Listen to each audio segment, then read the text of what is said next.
guys, welcome back. In today's video, I'll show you how to paint realistic birds with watercolors. It may seem tough, but it's actually really easy, so let's begin with a very light sketch. While sketching, don't forget to mark all the necessary areas, for example the feather breaks and the feather color changes. Don't forget to do that because if you don't do it now, it will be really hard later to fill in the colors. As always, lighten it with a kneadable eraser. Start with your background first so that you don't have to worry about damaging the bird later on.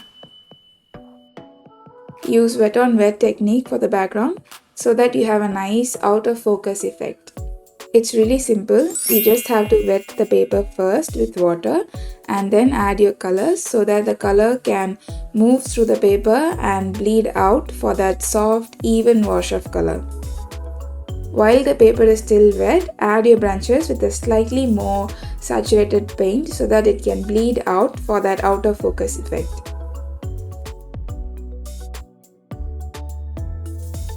Keep in mind to let this layer dry completely before moving on to your next layer. If you are to draw something realistic, then you need a really good reference image. So take your time and choose an image that is so clear and you can zoom in to see all those details.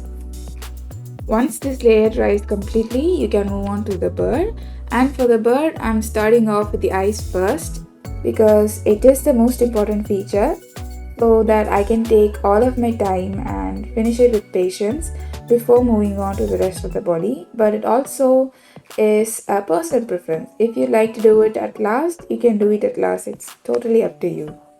Once you finish the eyes, you can move on to the beak area. If you are to draw the beak once you've done the feathers, then there is a slight chance of colors running into each other and making it look muddy, and we don't want that. To avoid that, just draw the beak now itself.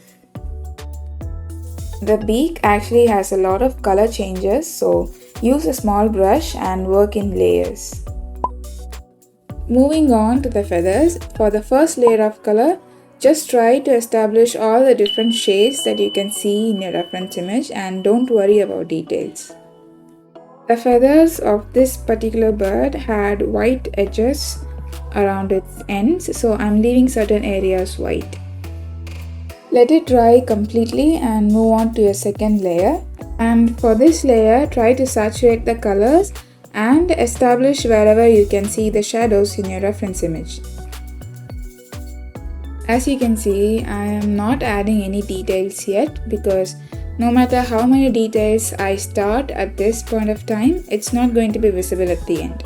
So keep your details for the last layers.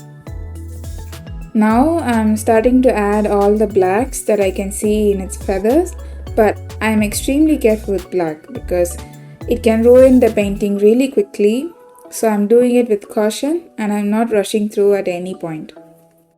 Once you're happy with the base layer, once you've established everything that you need, you can move on to the details of the feathers. And for the feathers, I am using a size 2 brush and I am just drawing in small strokes to create that feather texture.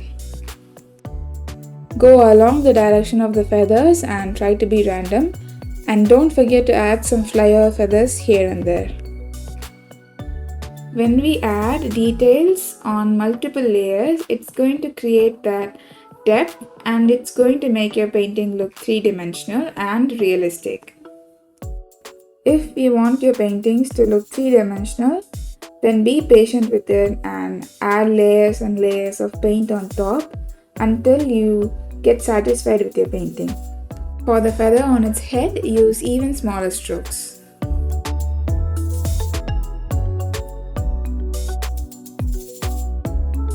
If you have been working with watercolors, then you would have known that you cannot layer light colors on top of darker colors. But I have a trick for you.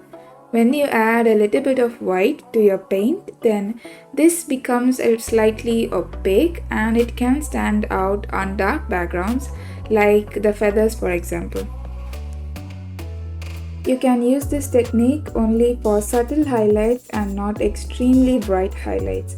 So if you're looking for bright highlights, then it is best to leave those areas white or preserve them as much as you can, or you can use white gouache instead of white watercolors.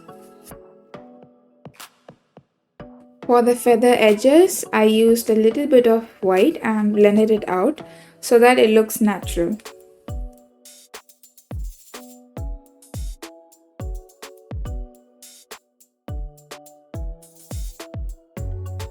For the belly region, I am using a longer stroke than before, and I am adding lots of layers on top so that it can look three-dimensional.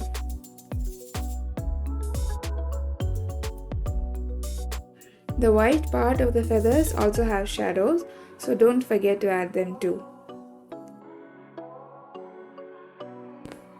I personally feel like the claws are the most frustrating parts to paint because they're so small, but I have to layer lots of different colors to make them look realistic. So take your time and be patient with it.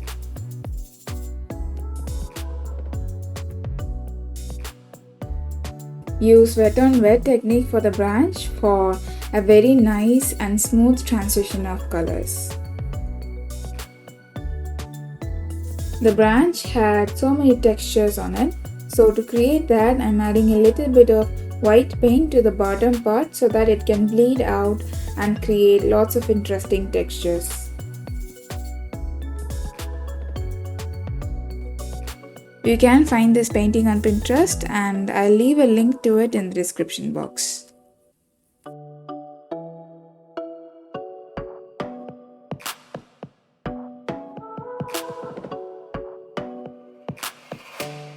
Just a few finishing touches here and there, and that's it.